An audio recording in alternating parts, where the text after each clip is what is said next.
Hi, I'm Dylan Pender. I'm standing in front of my house at 645 Judson Avenue.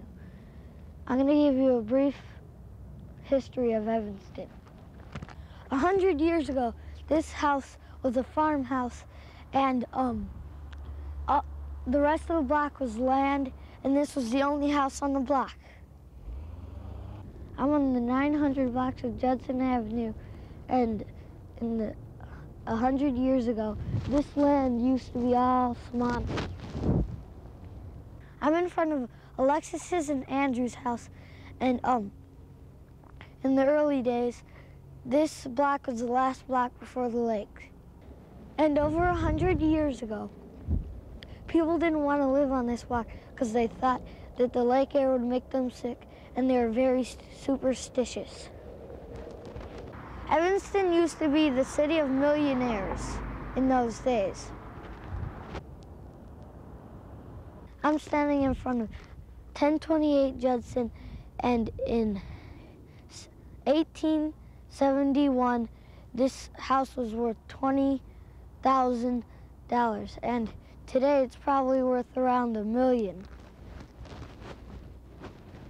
I'm standing at 701 Forest, and this is a famous example of Italian architecture, still standing in Evanston in 1872, and you can see built in 1872. And you can see the view from my backyard. That was bad.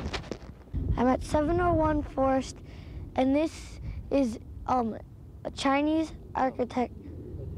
Italian architecture, and still standing in Evanston. And you can see the view from my backyard. What year? 1872. Go. In 18. Start off with action. I'm at 701 Forest, and this is a good example of Italian architecture that's still standing in Evanston. And you can see the view from my backyard.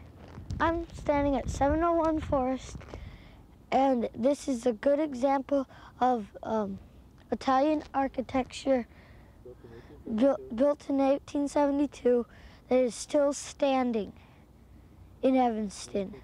And you can see the view from my backyard. In the 1890s, between Chicago and Waukegan, South Evanston was one of the first places to have electricity. I'm on Davis Street, and these docks, boats used to park here and unload their cargo for Evanston.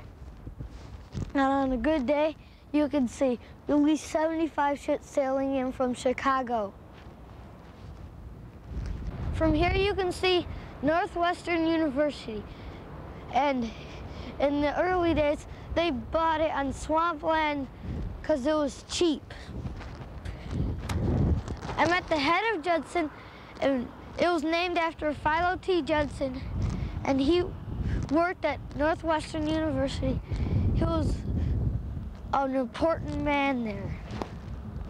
Philo T. Judson was the first business agent for Northwestern University in 1852.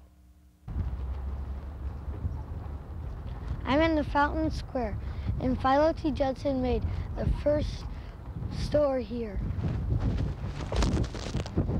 And behind me was the home of the ice cream sundae.